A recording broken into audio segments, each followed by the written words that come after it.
a soberania de Deus na salvação. Filhos de Deus, não importa o que não têm, vocês possuem um Deus em quem podem se gloriar intensamente. Tendo a Deus, vocês têm mais do que tudo, pois tudo procede dele. Se todas as coisas fossem destruídas, ele poderia restaurá-las simplesmente através da sua vontade. Ele fala e está feito, ordena e nada resiste. Bem-aventurado é o homem que põe sua confiança no Deus de Jacó e cuja esperança é Jeová. No Senhor Jeová temos justiça e força. Confiamos nele para todo sempre. Que se passem os tempos, estes não podem influenciar nosso Deus. Charles Haddon Spurgeon. Uma das coisas mais ridículas que eu já vi é o boneco Jesus da série Grandes Personagens de Ação da Bíblia, para crianças. O boneco de plástico veste-se de uma túnica e sandálias. Trata-se apenas de um entre vários personagens da série, fabricados por uma companhia sediada no estado de Michigan. A série inclui João Batista, Pedro, Davi, Golias, Daniel e os leões. Para as meninas, as alternativas são Maria, Ruth e Esther. Ou ainda, pais criativos podem simplesmente comprar da mesma companhia as roupas da época e transformar a boneca Barbie em uma mulher de fé. Para não perder a concorrência, um fabricante de bonecas da Flórida oferece ao preço de $30 o Jesus o Boneco, um boneco de pano totalmente lavável. Concebido primordialmente para ajudar as crianças a descobrirem Jesus, o brinquedo molingão supostamente também pode fornecer alívio aos idosos e enfermos, aos que fazem parte dos programas de recuperação e àqueles que se encontram sobre a aflição emocional. Em outras palavras, a todos. Que tipo de alívio um Jesus boneco de pano pode oferecer que o verdadeiro Jesus não oferece? De acordo com o fabricante, o Jesus verdadeiro não é suficientemente palpável. É difícil abraçar o ar. Há mais bonecos projetados para completar a linha, que o fabricante chama de primícias. Os próximos dois serão Maria e Deus. E ao ser indagado sobre qual a aparência de um boneco de pano Deus, o fabricante trouxe um protótipo que tinha 60 centímetros de barba, 60 centímetros de altura, barba e cabelos brancos e estava vestido com uma túnica longa nas cores do arco-íris, sendo completamente lavável, é claro. Quando li a respeito do boneco Jesus e do personagem de ação Jesus, estes me pareceram como metáforas adequadas à maneira que alguns cristãos professos imaginam o Senhor. Muitos pensam nele como alguém que pode ser manipulado do jeito que desejam, em lugar de verem-no como plenamente soberano Jeová da Bíblia. A verdade é que, em geral, as pessoas preferem uma imagem do tipo boneca de pano benigna, totalmente passiva com barba branca, ao invés do Deus Todo-Poderoso revelado nas Escrituras. A absoluta soberania de Deus. Não existe doutrina mais desprezada pela mente natural do que a verdade de que Deus é absolutamente soberano. O orgulho humano odeia a ideia de que Deus a tudo ordena, a tudo controla e reina sobre tudo. A mente natural, que arde em inimizade contra Deus, abomina o ensinamento bíblico de que nada ocorre senão o que está de acordo com os eternos decretos de Deus. Acima de tudo, a carne odeia a noção de que a salvação é uma obra inteiramente divina. Se Deus escolheu quem seria salvo e se a escolha dele foi realizada antes da fundação do mundo, os crentes não têm direito a nenhuma parcial de crédito em qualquer aspecto da sua salvação. Mas é precisamente isso que as Escrituras ensinam. Até mesmo a fé é um dom gracioso de Deus a seus eleitos. Jesus declarou: ninguém poderá vir a mim se pelo Pai não lhe for concedido. Ninguém conhece o Pai senão o Filho, e é aquele a quem o Filho que o quiser revelar. Portanto, o salvo não tem qualquer coisa de que se gloriar. Do Senhor vem a salvação. A doutrina da eleição divina é explicitamente ensinada em toda a Escritura. Por exemplo, considerando apenas as epístolas do Novo Testamento, aprendemos que todos os crentes são eleitos de Deus. Fomos predestinados segundo o propósito daquele que faz todas as coisas conforme o conselho de sua vontade. Efésios 1:11. Deus os escolheu nele antes da fundação do mundo, nos predestinou para ele para a adoção de filhos por meio de Jesus Cristo, segundo o beneplácito da sua vontade. Efésios 1:4-5. Somos chamados segundo seu propósito, porquanto os que de antemão conheceu também os predestinou para serem conformes à sua imagem e semelhança de seu Filho. Aos que predestinou, a esses também chamou, e aos que chamou, a esses também justificou, e aos que justificou, a esses também glorificou. Romanos 8:28-30. Ao escrever que somos eleitos segundo a presciência de Deus Pai, Pedro não estava usando a palavra presciência para significar que Deus sabia de antemão quem haveria de crer e por isso escolheu essas pessoas pela fé que previra nelas. E, em vez disso, Pedro está dizendo que Deus determinou antes do princípio dos tempos conhecê-las, amá-las e salvá-las. e escolheu-as sem levar em conta qualquer coisa boa ou ruim que pudessem fazer. Voltaremos a este ponto novamente, mas por enquanto repare que estes versículos afirmam claramente que a escolha soberana de Deus é feita segundo o beneplácito de sua vontade e segundo o propósito daquele que fez todas as coisas conforme o conselho de sua vontade. Ou seja, por nenhuma razão externa a si mesmo. E é claro que ele não escolheu certos pecadores para serem salvos por causa de algo digno neles ou por ter previsto que o escolheriam. Deus os escolheu tão somente porque foi do seu agrado fazê-lo. Ele declara: desde o princípio anuncio o que há de acontecer. Digo, meu conselho permanecerá de pé, farei toda a minha vontade. Deus não está sujeito às decisões dos outros. Seus propósitos em escolher uns e rejeitar outros estão escondidos nos secretos conselhos de sua vontade. Além disso, todas as coisas existem no universo porque Deus o permitiu, decretou e chamou à existência. No céu está o nosso Deus e tudo faz como lhe agrada. Tudo quanto aprove ao Senhor ele o fez, nos céus e na terra, no mar e em todos os abismos.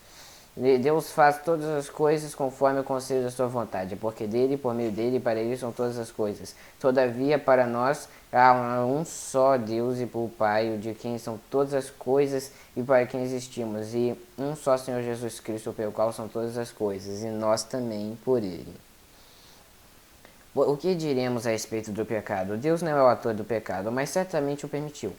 Faz parte do seu eterno decreto. Deus também tem um propósito em permitir o pecado. Ele não pode ser responsabilizado pelo mal ocupado por sua existência. Não há santo como o Senhor. Mas com certeza não foi pego de surpresa ou se encontrava impotente para deter o pecado quando este entrou no universo. Não conhecemos seus propósitos em permitir o pecado. Se não foi por outro motivo, ele o permitiu a fim de aniquilar o mal para sempre. E Deus às vezes se utiliza do mal para realizar o bem. Como pode ser isto? As Escrituras não respondem todas as nossas perguntas, mas pela palavra sabemos que Deus é plenamente soberano, perfeitamente santo e justo. Sem dúvida, essas verdades são difíceis para a mente humana aceitar, mas as Escrituras são inequívocas. Deus controla todas as coisas ao ponto de escolher quem será salvo. Paulo assevera esta doutrina em termos inevitáveis em Romanos 9, mostrando que Deus escolheu a Jacó e rejeitou a seu irmão gêmeo Esaú, quando ainda não eram gêmeos nascidos nem tinham praticado o bem ou o mal, para que o propósito de Deus contra a eleição prevalecesse não por obras, mas por aquele que ama. Romanos 9, 11. Em alguns versículos adiante, Paulo acrescenta: terei misericórdia de quem me aprouver ter misericórdia, e compadecer-me-ei de quem me aprouver ter compaixão. Assim, pois, não depende de quem quer ou de quem corre, mas de usar Deus a sua misericórdia. Versículos 15 e 16. Paulo se antecipou ao argumento contra a soberania divina, mas algum de vocês me dirá: então por que Deus ainda nos culpa? Pois quem resiste à sua vontade? Romanos 9, 19. Em outras palavras, será que a soberania de Deus não anula a responsabilidade humana? Mas ao invés de fornecer uma resposta filosófica ou um argumento profundamente místico, Paulo apenas repreendeu o cético: quem és tu, homem, para discutir com Deus? Porventura pode o objeto perguntar a quem o fez: por que me fizeste assim? Ou não tem o olheiro direito sobre a massa para do mesmo barro fazer um vaso para honra e outro para desonra? Romanos 9, 20 e 21. As Escrituras afirmam tanto a soberania divina quanto a responsabilidade humana. Precisamos aceitar os dois lados da verdade, embora talvez não entendamos como um e outro se correlacionam. As pessoas são responsáveis pelo que fazem com o Evangelho e por qualquer luz que recebam. Portanto, o castigo será justo e se rejeitarem a luz. E aqueles que rejeitam o fazem voluntariamente. Jesus lamentou: contudo, não quereis vir a mim para teres vida. Ele diz aos discípulos: se não credes que eu sou, morrereis em vossos pecados. Em João 6, nosso Senhor uniu a soberania divina e a responsabilidade humana ao dizer: todo aquele que o Pai me dá, esse virá a mim, e o que vem a mim, de modo nenhum o lançarei fora. Versículo 37. A vontade de meu Pai é que todo homem que vira o Filho nele crê tenha vida eterna, e eu o ressuscitarei no último dia. Versículo 40. Ninguém pode vir a mim se o Pai que me enviou não trouxer. João João 6, 44. Em verdade, eu vos digo que quem crê em mim tem a vida eterna. Versículo 47. Ninguém poderá vir a mim se pelo Pai não lhe for concedido. Versículo 65. De modo que por essas duas realidades podem ser verdadeiras simultaneamente, é algo que não pode ser entendido pela mente humana, mas somente por Deus. Acima de tudo, não devemos concluir que Deus é injusto por decidir conceder graça a alguns, mas não a todos. Deus jamais deve ser medido por aquilo que parece correto ao julgamento humano. Seremos tão nestos a ponto de supor que nós, criaturas caídas e pecaminosas, temos um padrão mais elevado quanto ao que é certo do que um Deus não caído, infinito e eternamente santo? Que tipo de orgulho é esse? No Salmo 50, 21, Deus afirma: Pensavas que eu era teu igual, mas Deus não é como nós, nem pode ser avaliado por padrões humanos, porque os meus pensamentos não são os vossos pensamentos, nem os vossos caminhos os meus caminhos, diz o Senhor. Porque assim como os céus são mais altos do que a terra, assim são os meus caminhos mais altos do que os vossos caminhos, e os meus pensamentos mais altos do que os vossos pensamentos. Isaías 55, 8 a 9. Ultrapassamos os limites quando concluímos que algo feito por Deus não é justo. Em Romanos 11, 33 e 34, o apóstolo escreve: Ó profundidade da riqueza, tanto da sabedoria como do conhecimento de Deus. Quão insondáveis são os seus juízos e quão inescrutáveis os seus caminhos. Quem, pois, conheceu a mente do Senhor? Ou quem foi o seu conselheiro? O que a soberania de Deus tem a ver com o assunto deste livro? Tudo. A razão específica pela qual muitas igrejas contemporâneas abraçam a metodologia pragmática é porque lhes falta qualquer noção da soberania de Deus na salvação dos eleitos. Perderam a confiança no poder de Deus em usar a pregação do Evangelho a fim de alcançar incrédulos endurecidos de coração. É por isso que moldam e abordam o evangelismo como uma questão de marketing e moldam a sua metodologia de acordo com este. Há mais de 30 anos, J.I. Packer escreveu: Se esquecemos que ao ser pregado o Evangelho a prerrogativa de Deus conceder resultados, começaremos a pensar que a nossa responsabilidade é segurá-los. E se esquecemos que somente Deus pode conceder a fé, começaremos a pensar que, em última análise, o fazer convertidos não depende não de Deus, mas de nós, e que o fator decisivo é a maneira pela qual evangelizamos. Essa linha de raciocínio seguida com constância acabará nos afastando do caminho. Vamos analisar esta questão. Se julgássemos ser nossa tarefa e não de Cristo produzir convertidos, evangelizar, não apenas fielmente, mas de forma bem-sucedida, nossa forma de abordar o evangelismo se tornaria pragmática e calculista. Concluiríamos que nosso comportamento básico, que nosso equipamento básico para a evangelização pessoal e pública, deveria ter uma característica dupla. Precisaríamos não apenas de uma boa compreensão do significado da aplicação do Evangelho, mas também de uma técnica irresistível para induzir os resultados. Portanto, deveríamos considerar como responsabilidade nossa tentar desenvolver tal técnica. E deveríamos avaliar todo o evangelismo nosso e dos outros pelo critério não apenas da mensagem pregada, mas também dos resultados visíveis. Se nossos próprios esforços não estiverem produzindo frutos, precisaríamos concluir que nossa técnica ainda necessitaria de aprimoramento. E se estivesse produzindo frutos, concluímos que isso justificaria a técnica que estivéssemos usando. Deveríamos considerar o evangelismo como uma atividade envolvendo uma batalha de vontades entre nós e aqueles a quem estamos pregando. Uma batalha onde a vitória dependeria de lançarmos uma carga de artilharia pesada com efeitos calculados. Wacker estava nos alertando exatamente contra o tipo de pensamento que deu origem à Igreja Amigável e sua filosofia pragmática norteada por marketing.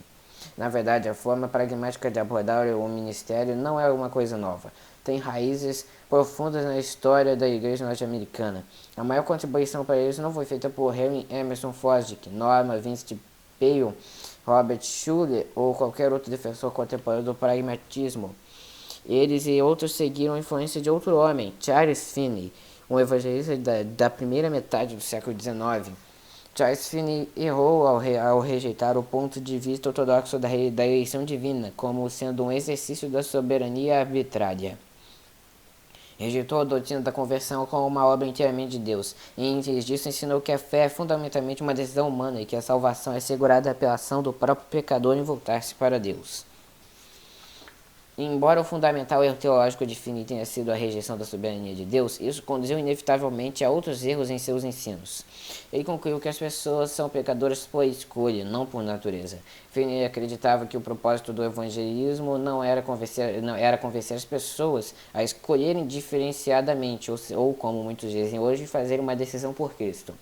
Portanto, a escolha do pecador e não a de Deus tornou-se o fator determinante na conversão. O meio de sair das trevas para a luz era, na opinião de Finney, nada mais do que um simples ato da vontade humana. A tarefa do pregador consistia em assegurar uma decisão de fé, usando quaisquer meios que se mostrassem úteis. Finney introduziu novos procedimentos, metodologia não convencional em seu ministério, frequentemente utilizando técnicas cujo único propósito era comover e despertar o interesse do apático frequentador de igreja. Ele estava disposto a implementar praticamente quaisquer meios que extraíssem de seus auditórios a resposta desejada. Desta forma, a maneira de Charles Finney abordar o ministério pronunciou e lançou os alicerces para o pragmatismo moderno. Seus ensinos e métodos têm sido responsáveis pelas grandes mudanças ocorridas no evangelismo norte-americano desde o último século e meio. Finney poderia ser chamado de o pai do pragmatismo evangélico.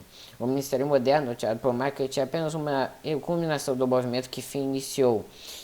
Mas seria de se esperar que os que rejeitam a doutrina bíblica da soberania de Deus fossem seguidores de Finney, porém não esperaríamos que pudessem seguir os que afirmam sustentar tal doutrina.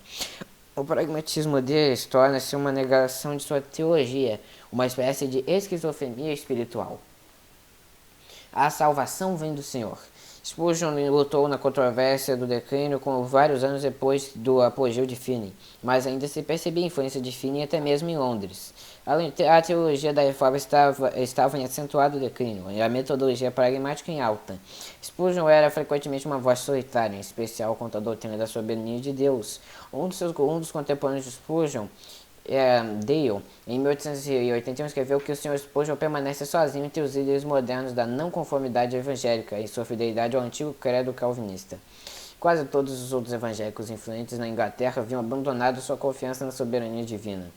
Spurgeon percebeu com nitidez como essa desastrosa perda de confiança poderia levar as igrejas ao declínio. Ele concordava plenamente com uma carta publicada e dirigida ao editor de A Era Cristã, escrita pelo Dr. David Brown, diretor da faculdade Free Church em Aberdeen. Todas as nossas igrejas estão corroídas pela malévola tendência de se minimizar todas as características do Evangelho que o homem natural não seja capaz de aceitar. E não é de admirar, pois parece que ser o objetivo da igreja atrair a mente do homem natural. Onde isso acontece, a espiritualidade do púlpito é suprimida, e onde o próprio espírito não se encontra ali. Spurgeon considerava a soberania divina como a chave para a verdade de Deus. Reputava essa doutrina como o cerne do próprio Evangelho. Tenho minha própria opinião pessoal de que não existe tal coisa como proclamar a Cristo e Ele crucificado, a menos que preguemos o que em nossos dias está sendo chamado de calvinismo. Não creio que estarmos anunciando o Evangelho se não pregarmos a justificação pela fé, independentemente das obras ou soberania de Deus em sua dispensação da graça. Spurgeon se ajustou Jonas 2,9, a salvação vem do Senhor. Este versículo é apenas uma síntese do calvinismo, é a soma e a substância do mesmo. Se alguém me perguntasse o que significa o termo calvinista, eu responderia: calvinista é alguém que diz, a salvação vem do Senhor. Não consigo encontrar nas escrituras outra doutrina além dessa, é a essência da Bíblia. Só ele é a minha rocha e a minha salvação. Fale-me de qualquer outra coisa contrária a essa verdade e será uma heresia. Mostre-me uma heresia e eu descobri sua essência nisto. Ela se afastou dessa grande verdade barra rocha que é fundamental. Deus é a minha rocha e minha salvação. Qual é a heresia de Roma, se não acrescentar algo aos perfeitos méritos de Jesus Cristo, ou seja, trazer obras da carne para ajudarem na justificação? E qual é a heresia do arminianismo, se não acrescentar alguma coisa à obra do Redentor? Toda heresia analisada com profundidade descobre-se-á aqui. As Escrituras e a soberania de Deus. A salvação é uma obra inteiramente do Senhor? Ou teria ele já feito tudo o que poderia e agora espera pela decisão dos pecadores? As Escrituras são claras. Se a salvação dependesse da iniciativa do pecador, ninguém jamais seria salvo. Não há quem entenda, não há quem busque a Deus. Romanos 3,11. Ninguém pode vir a mim se o Pai que me enviou não o trouxer. João 6,44.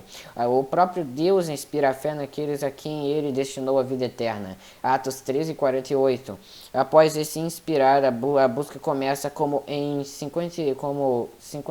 Isaías 55, 6 a 7. Buscar o Senhor enquanto se pode achar, invocar-o enquanto está perto. Deixe-o perverter seu caminho, iníquo os seus pensamentos, converta-se ao Senhor, que se compadecerá dele, e volte-se para o nosso Deus, porque é rico em perdoar. Este texto é seguido por uma afirmação da soberania de Deus nas palavras clássicas do versículo 11. Assim será a palavra que sair da minha boca. Não voltará para mim vazia, mas fará o que me apraz e prosperará naquilo para que a designei. E se tal paradoxo é confuso, os versos 8 e 9 talvez ajudem a explicá-lo. Porque os meus pensamentos não são como os vossos pensamentos, nem os vossos caminhos os meus caminhos. Diz o Senhor, porque assim que como os céus são mais altos do que a terra, assim os meus caminhos são mais altos do que os vossos caminhos, e os meus pensamentos mais altos que os vossos pensamentos. Deus ordena a todos que se arrependam. Atos 17:30. Mas em última análise, ele mesmo que precisa otorgar o arrependimento. Embora Deus exija uma resposta de fé, é imperativo que ele mesmo, graciosamente, incline e habilite a resposta nos corações de seus eleitos. Atos 18:27. O coração humano é tão depravado que, se fôssemos deixados sozinhos, nenhum de nós jamais haveria de crer. Se por nós mesmos pudéssemos gerar a fé, certamente teríamos algo de que nos gloriar. Mas as Escrituras afirmam: pela graça sois salvos, mediante a fé. Isto não vem de vós, é dom de Deus, não de obras para que ninguém se glorie, pois somos feitura dele, criados em Cristo Jesus para as boas obras, as quais Deus de antemão preparou para que andássemos nelas. Efésios 2, de 8 a 10. Essas verdades não estão associadas então não estão escondidas em passagens isoladas das Escrituras, mas, conforme sugeriu Spurgeon, são a essência da Bíblia, confirmadas em todo o texto sagrado. Desejo, entretanto, considerar uma breve passagem das Escrituras que é muito clara em falar a respeito da soberania de Deus na salvação. Pedro, apóstolo de Jesus Cristo, aos eleitos que são forasteiros da dispersão no Ponto, na Galácia, Capadócia, Ásia e Bitínia, eleitos segundo a presciência de Deus Pai, em santificação do Espírito, para obediência e aspersão do sangue de Jesus Cristo, graça e paz vos sejam multiplicadas. Bendito Deus e Pai de nosso Senhor Jesus Cristo, que segundo sua muita misericórdia nos regenerou para uma viva esperança, mediante a ressurreição de Jesus Cristo dentre os mortos, para uma herança incorruptível, sem mácula, imarcessível, reservada nos céus para vós outros que sois guardados pelo poder de Deus, mediante a fé, para a salvação preparada para revelar-se no último tempo. 1 Pedro 1 a 5. Escolhidos por Deus. É claro que esse trecho constitui apenas a saudação desta carta. Ainda assim, logo no início da carta, Pedro dá um salto teológico de profundezas, de profundas proporções. Muitos pregadores, até mesmo alguns que dizem crer na doutrina da eleição, evitam mencioná-lo em qualquer um de seus ensinamentos em público, visto que este assunto frequentemente é mal compreendido e sofre abusos. Mas Pedro começa sua primeira epístola com uma nítida afirmação dessa doutrina. Ele se aprofunda no cerne da questão antes mesmo de acabar sua primeira frase. Lembre-se que Pedro estava escrevendo a crentes perseguidos, de todos os níveis de maturidade espalhados por toda a Ásia Menor. Em meio à perseguição, quando poderiam estar questionando a soberania de Deus e o seu cuidado por eles, Pedro estava pronto a recordar-lhes que eram os eleitos de Deus. A palavra grega traduzida por eleitos é ekletos, que vem do verbo kaleo, chamar, aglutinado para a preposição de ek, fora. Literalmente significa os chamados para fora. E frequentemente esse termo é usado no Novo Testamento como sinônimo para cristãos. Por exemplo, Colossenses 3:12, 2 Timóteo 2:10 e Tito 1:1. A expressão os chamados para fora enfatiza que nós, salvos, somos redimidos não por nossa escolha, mas de Deus. Jesus disse a seus discípulos: não fostes vós quem me escolhestes, mas eu vos escolhi. João 15:16. Em outras palavras, se você é um cristão, em última análise, é porque você foi escolhido por Deus mesmo, e não por causa de algo que você tenha feito para ganhar a entrada no reino de Deus. Como Spurgeon escreveu: quando eu estava vindo a Cristo, eu pensei estar fazendo tudo por mim mesmo, e embora tenha buscado o Senhor, fervorosamente não imaginava que Ele estava buscando a mim. Então me veio o pensamento: como é que você se tornou cristão? Busquei o Senhor. Mas como é que você chegou chegou a buscá-lo. Naquele instante a verdade reluziu em minha mente. Eu não teria buscado, a menos que tivesse existido alguma influência prévia em meu coração a fim de me levar a procurá-lo. Vi que Deus estava por trás de tudo que era o autor da minha fé. Foi assim que toda a doutrina da graça se revelou a mim. Desejo constantemente fazer a seguinte afirmação: atribuo minha transformação inteiramente a Deus. Em 1 Pedro 2,9, o apóstolo reafirma o tema da soberania da eleição de Deus, utilizando os seguintes termos: vós, porém, sois raça eleita, sacerdócio real, nação santa, povo de propriedade exclusiva de Deus, a fim de proclamar as virtudes daquele que vos chamou das trevas para a sua maravilhosa luz. Estaria Deus tentando salvar o mundo inteiro? Não. Ele está constituindo um povo para o seu nome. Atos 15:14. Em João 17:9, Jesus ora em favor dos eleitos. É por eles que eu rogo. Não rogo pelo mundo, mas por aqueles que me deste, porque são teus. Antes da criação do mundo, no infinito da eternidade passada, o Pai escolheu um povo para o seu nome. Efésios 1:4-5 diz: assim como nos escolheu nele antes da criação do mundo, para sermos santos e irrepreensíveis perante ele, e em amor nos predestinou para ele, para a adoção de filhos, por meio de Jesus Cristo, segundo o beneplácito de sua vontade. Nós, salvos, estávamos na mente de Deus antes do princípio do tempo. Quando o mundo ainda não existia, fomos escolhidos. Sempre fomos escolhidos. É um pensamento insondável, mas intensamente empolgante. Deus nos salvou e nos chamou com santa vocação, não segundo as nossas obras, mas conforme sua própria determinação e graça que nos foi dada em Cristo Jesus antes dos tempos eternos. 2 Timóteo 1:9. É por essa razão que nossos nomes podem estar escritos no livro da vida do Cordeiro que foi morto desde a fundação do mundo. Apocalipse 13:8. O apóstolo Paulo deixou claro que pregava como apóstolo de Jesus Cristo para levar os eleitos de Deus à fé. Tito 1:1. Ele sabia que ao pregar o evangelho, Deus salvaria os eleitos através da verdade proclamada. Atos 18:9-11. Sua tarefa era pregar a verdade salvadora, de modo que o Espírito de Deus a usasse para ativar a fé nos eleitos. Se você tem dificuldades em compreender essas verdades, não está sozinho. São difíceis de aceitar, impossíveis de compreender e até mesmo repugnantes à nossa sensibilidade humana. A mente humana caída tende a pensar que é injusto da parte de Deus escolher alguns, mas não todos, como se tivéssemos direito de exigir a graça divina. Isso não é justo, é a resposta costumeira. Porém, o objetivo disto não é ser justo. Deveríamos desejar que Cristo fosse justo, pois implicaria que todos seriam eternamente condenados. Deus salva graciosamente a muitos, os quais merecem apenas a sua ira. Se ele resolve demonstrar sua ira nos outros, isso não corrompe a sua justiça. Romanos 9:21-23. Entretanto, não é incomum as pessoas reagirem à soberania de Deus, tornando-se iradas. O 4º capítulo de Lucas descreve um incidente quando Jesus falou sobre a doutrina da eleição e a multidão se tornou hostil. Ele estava ensinando na sinagoga de Nazaré, logo após iniciar o seu ministério público. A princípio, todos falavam bem dele e admiravam-se das palavras de graça que saíam de seus lábios. Lucas 4:22, NVI.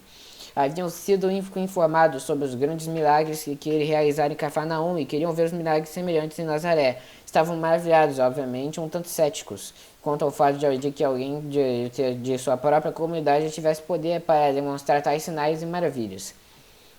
Mas não fazia parte do plano soberano de Deus que ele operasse milagres em Nazaré, prevendo que o povo queria. Jesus lhes disse: sem dúvida citar-me este provérbio: médico, cura-te mesmo, tudo que ouvimos ter siado em Cafarnaum, faz-o aqui também aqui na tua terra.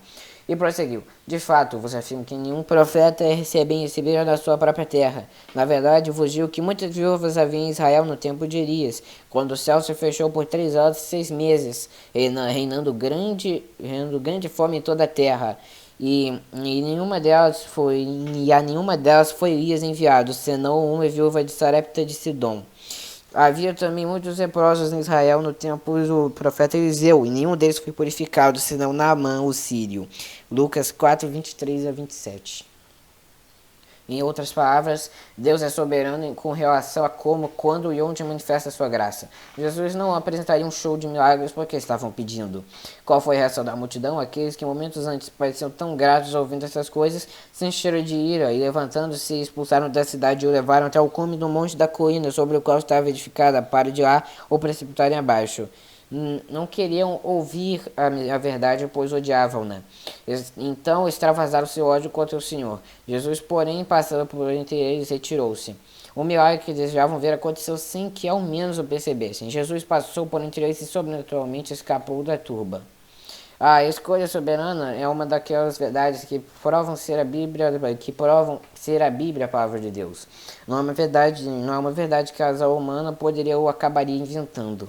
A única razão pela qual alguém crê é porque a doutrina da escolha soberana está cristalinamente revelada na palavra de Deus. Não podemos compreendê-la com nossas faculdades limitadas. Precisamos tão somente recebê-la pela fé e temos de recebê-la. De outro modo, não estaremos atribuindo a glória a Deus, que lhe é devida como o Senhor soberano, onisciente e perfeitamente justo que nos escolheu. Pelo contrário, em última análise, estaremos recebendo para nós mesmos os méritos por aquilo que na realidade é uma obra que Deus faz em nós. Forasteiros. Considere outra expressão que Pedro usou para descrever seus leitores. Forasteiros. 1 Pedro 1:1. Ele estava escrevendo a judeus crentes que, por causa de uma série de terríveis perseguições, haviam sido dispersos por toda a Ásia Menor. Mas o que tinha em mente era muito mais do que o status deles como estrangeiros em uma nação terrena. Estava relembrando-lhes que, como escolhidos de Deus, eram estrangeiros e peregrinos sobre a terra. Hebreus 11:13. Forasteiros neste mundo. Na qualidade de cristãos, pertencemos ao reino dos céus, não a este mundo. Não devemos amar o mundo, não devemos ser amigos do mundo e não devemos ser amigos do mundo. Estamos aqui como embaixadores de Cristo. Somos estrangeiros que vivem por um padrão mais elevado. Estamos no mundo, mas não somos o mundo. Pedro desejava que os crentes dispersos e perseguidos compreendessem que, embora o mundo os tivesse rejeitado, o próprio Deus os havia escolhido. Pedro sabia que haveria de encorajá-los ao torná-los cientes de que, ao mesmo tempo em que eram forasteiros e exilados deste mundo, eram cidadãos escolhidos do reino de Deus, conhecidos de antemão desde a eternidade. Examinemos a frase, segundo a presciência de Deus Pai. 1 Pedro 1:2. A linguagem é semelhante àquela usada por Paulo em Romanos 8:29. Aos que de antemão conheceu, também os predestinou, Deus escolheu... Aos que de antemão conheceu, também os predestinou. Deus escolheu de acordo com sua presciência.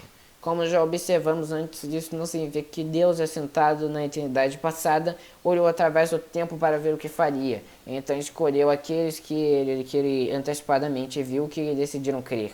Isso tornaria as pessoas soberanas e Deus estaria sujeito à escolha delas. Afinal de contas, o que Pedro está esclarecendo é que Deus nos escolheu e não que nós o escolhemos. A palavra presciência vem da palavra grega prognosis. Mais adiante, no mesmo capítulo, Pedro emprega uma forma diferente desta mesma palavra. O versículo 20 diz que o próprio Cristo foi conhecido com efeito antes da fundação do mundo. Poderia o termo conhecido neste versículo referir-se simplesmente à previsão onisciente de Deus? É claro que não. Deus não olhou o futuro para ver o que Cristo faria. Nesse contexto, este termo significa claramente que Deus, o Pai, conhecia o próprio Cristo de modo íntimo e pessoal antes da fundação do mundo. Pedro também utilizou a palavra presciência em seu sermão no dia de Pentecostes. Falando sobre Jesus, ele afirmou, sendo este homem entregue pelo determinado desígnio e presciência de Deus, vós o matastes crucificando-o por mãos de iníquos. Atos 2:23. Pedro não estava sugerindo que Deus primeiro viu a crucificação e resolveu tirar dela o máximo de proveito. Não, a crucificação foi seu determinado desígnio. Deus a conhecia de antemão porque a determinou, ele a planejou e predeterminou. A crucificação foi o centro de seu plano interno para a redenção. Aqui, na presciência, traz consigo a ideia de preordenação deliberada. Aliás, considere a verdade correspondente. Vós o matastes crucificando por mãos de iníquos. Aquelas pessoas o haviam clamado crucificai-o. Não estavam absolvidas de sua terrível responsabilidade apenas porque suas ações faziam parte do eterno plano de Deus. Vós o matastes, Pedro lhes disse. Eram culpados e responsáveis por suas ações, embora essas estivessem em seu imperfeito acordo com com o eterno plano de Deus. A soberania divina não invalida a responsabilidade humana. O fato de haver Deus predeterminado e previsto a morte de Cristo não absolveu aqueles que de fato o mataram, nem os poupou da culpa condenatória. Então, como devemos entender o termo presciência? Já vimos que pode significar conhecimento íntimo e pessoal, e também uma escolha deliberada. Combine essas duas ideias e terá o significado deste termo. Esse tipo de presciência era um conceito familiar aos leitores judeus a quem Pedro escreveu. Expressões semelhantes foram empregadas no Antigo Testamento para falar do eterno amor de Deus por seus eleitos. Por exemplo, Deus anunciou a Jeremias: antes que eu te formasse no ventre materno, eu te conheci, e antes que saísse da madre, eu te consagrei e te constituí profeta às nações. Jeremias 1:5. Em Amós, Deus diz a Israel: de todas as famílias da terra, só a vós vos tenho conhecido. Amós 3:2. A Moisés ele declarou: achaste graça aos meus olhos, e eu te conheço pelo teu nome. Essas passagens falam de um relacionamento íntimo. A palavra hebraica yada, conhecer, carregava essa conotação de modo tão forte que foi constantemente empregada como eufemismo para relações sexuais. Conheceu Adão, a Eva, sua mulher, e ela concebeu. Gênesis 4:1. No Novo Testamento também utiliza a palavra conhecer para descrever o relacionamento pessoal e íntimo do Senhor com os seus eleitos. Jesus disse: as minhas ovelhas ouvem a minha voz, e eu as conheço, e elas me seguem. João 10:7. Os que não desfrutam desse relacionamento estão condenados. A esses ele dirá no dia do juízo: nunca vos conheci, apartai-vos de mim. Mateus 7:23. Ao afirmarem as escrituras que a eleição realizada por Deus é de acordo com a sua presciência, isso expressa que ele conhecia seus escolhidos intensamente desde antes da fundação do mundo. Deus predeterminou em seu plano eterno colocar seu amor sobre certas pessoas, e estas foram as que ele escolheu. Em outras palavras, ele estabeleceu seu relacionamento de amor com tais pessoas antes que o tempo existisse. É nesse sentido que Deus escolheu de antemão, desde a eternidade.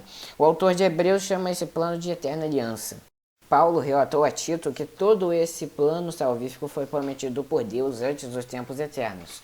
Uma frase que significa antes que o tempo existisse. Designados para santificação. Eleição não é a mesma coisa que salvação. Os crentes são escolhidos desde a eternidade passada, mas em uma ocasião específica no tempo passam da morte para a vida. Todos os eleitos certamente serão salvos, mas Deus não salva independentemente dos meios que ele mesmo escolheu. A Bíblia é a convicção do pecado, é o arrependimento, a fé e a santificação. Os eleitos de Deus precisam crer para serem salvos. Dessa mesma forma é que o decreto divino e eterno se torna um fato na história.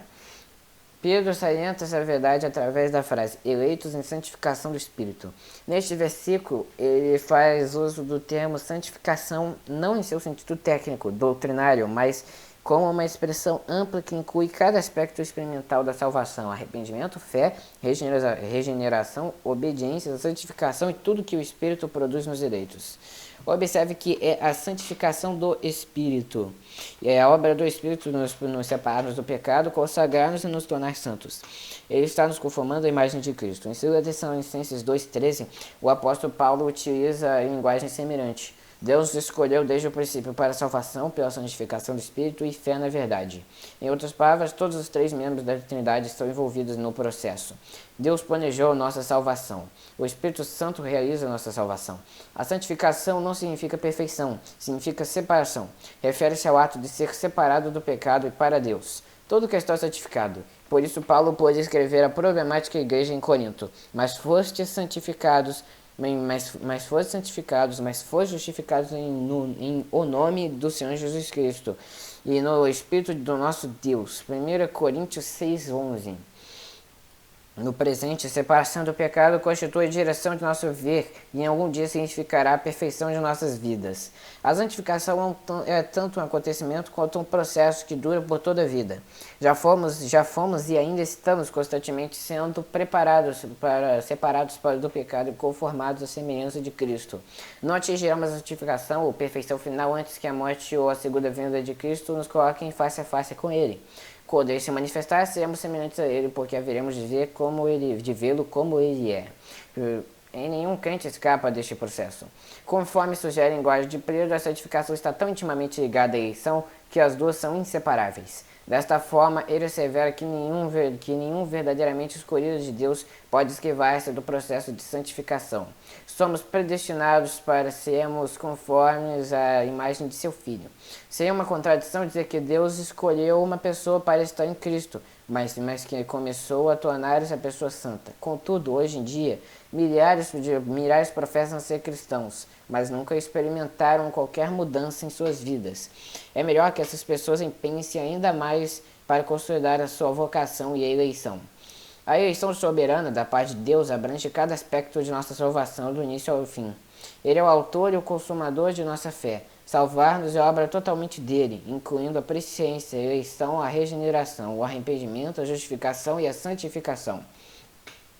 Tudo desde a nossa peregrinação até a nossa glorificação final. Os eleitos são escolhidos por Deus, não apenas para o céu, mas para cada fase de sua obra salvadora. Não ousamos encarar a santificação como algo opcional. Seguir a santificação sem a qual ninguém verá o Senhor. Ordenados para a obediência. Pedro vai mais além ao desenvolver esse conceito. Vocês foram escolhidos, diz ele, para a obediência de Jesus Cristo. Voltamos novamente para Efésios 2:10. Pois somos feitura dele, criados em Cristo Jesus para boas obras, as quais Deus de antemão preparou para que andássemos nelas. Portanto, até mesmo as nossas boas obras foram pré-ordenadas por um Deus soberano. Jesus declarou: não fostes vós quem me escolhestes a mim, pelo contrário, eu vos escolhi a vós outros e vos designei para que vades e deis fruto. As boas obras certamente não são a causa de nossa eleição. Sem dúvida, elas não são fundamento para Deus nos justificar, não são de forma alguma o alicerce da salvação, mas são a evidência inevitável da mesma. Se verdadeiramente somos feitura dele, se Deus os escolheu e soberanamente preparou boas obras para que andássemos nelas, então não existe a possibilidade de os eleitos de Deus viverem uma vida terrena destituída da obediência a Deus. Supor tal possibilidade constitui um ataque à soberania e onipotência daquele que nos escolheu para que obedecêssemos a Jesus Cristo, aspergidos com seu sangue. Pedro continua: eleitos para a obediência e a aspersão do sangue de Jesus Cristo. Ao que isso se refere? No Antigo Testamento, o sangue dos sacrifícios era frequentemente aspergido sobre objetos inanimados. Na Páscoa, era aspergido sobre os portais e o dintel, juntamente com algumas ofertas pelo pecado. Era aspergido sobre o altar e em volta do tabernáculo. Hebreus 9:22 afirma: quase todas as coisas, segundo a lei, se purificam com este sangue. Raramente, entretanto, pessoas que eram aspergidas com sangue no Antigo Testamento. Aliás, o sangue era aplicado diretamente sobre as pessoas apenas em duas ocasiões, conforme a lei levítica. Uma na purificação simbólica do leproso, a outra quando os levitas eram consagrados ao sacerdócio. Todavia, 1 Pedro 2 não está falando sobre a purificação de leprosos ou sobre a consagração de sacerdotes. Portanto, temos que nos voltar para outro acontecimento das Escrituras, onde as pessoas foram aspergidas com sangue. Isso aconteceu somente uma vez, quando Moisés aspergiu os israelitas. O sangue que Moisés aspergiu sobre os israelitas foi chamado de sangue da aliança. Após Moisés haver anunciado ao povo que a palavra de Deus, eles responderam várias vezes afirmando que a obedeceriam. Essa é a aliança. O sangue aspergido simbolizava a obediência deles. Era um sinal exterior da promessa de que obedeceriam.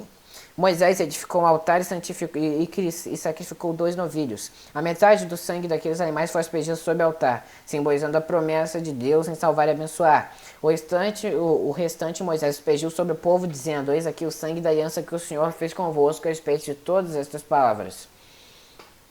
Isso simbolizou a promessa de obediência do povo.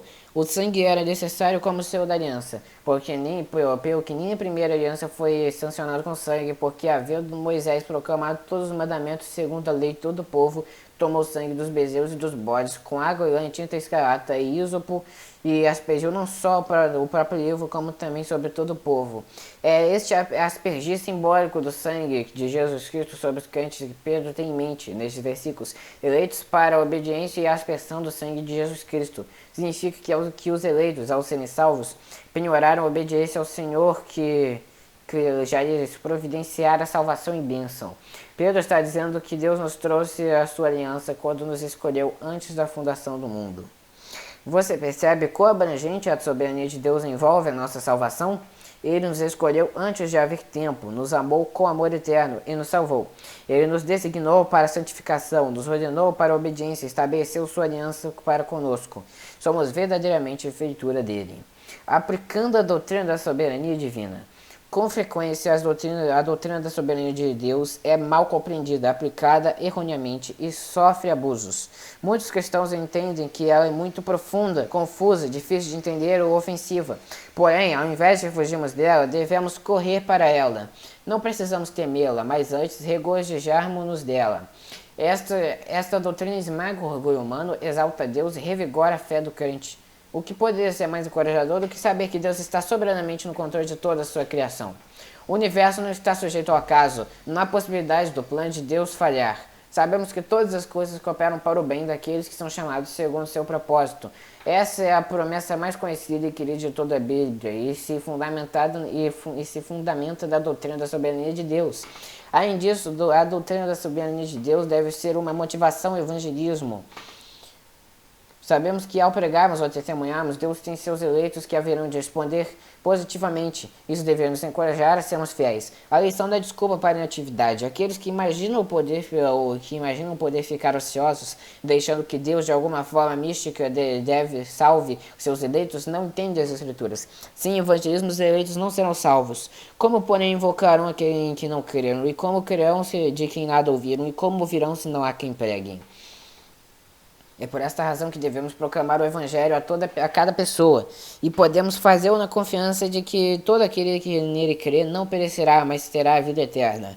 Como parte integral do tema deste livro, nossa confiança na soberania de Deus nos levará a determinar como haveremos de pregar. Nossos métodos de ministério serão revolucionados se estivermos dispostos a examiná-los à luz da soberania. J. E. Parker discute essas questões com profunda percepção e sabedoria em seu recente livro, Evangelização e Soberania de Deus. Parker inclui uma valiosa seção intitulada Através de quais meios deve o evangelismo ser praticado, na qual ele escreve: existe apenas um método de evangelismo, a saber, a explicação fiel e aplicação da mensagem do evangelho. Disto concluímos, e este é o princípio-chave que temos buscado, que o teste para qualquer estratégia, técnica ou estilo de ação evangelística proposta deve ser o seguinte: será isto em tudo fiel à palavra? Foi idealizado tendo em vista ser um meio de explicação fiel e completa do Evangelho e de aplicação profunda e exata do mesmo? À medida em que for assim planejado, legítimo e correto, mas à medida em que tender a encobrir e obscurecer as realidades da mensagem e a neutralizar sua aplicação, é perversa e errada. Que sugere uma série de perguntas que poderíamos fazer acerca de cada nova forma de ministério. Essa maneira de apresentar a Cristo foi planejada com o objetivo de imprimir nas pessoas a ideia de que o Evangelho é uma palavra vinda de Deus? Possui características de engenhosidade humana e de senso teatral? Tende a exaltar o homem? Foi elaborada com a finalidade de promover ou impedir a obra da palavra na mente dos homens? Esclarecerá o significado da mensagem ou a deixará enigmática e obscura? Foi planejada para comunicar às pessoas a doutrina do Evangelho e não apenas a parte dele? Foi idealizada para transmitir às pessoas a aplicação do Evangelho? Deixará as pessoas inconscientes de que têm uma obrigação imediata de responder a Cristo? Essa maneira de apresentar a Cristo comunica a verdade do Evangelho de uma forma adequadamente séria?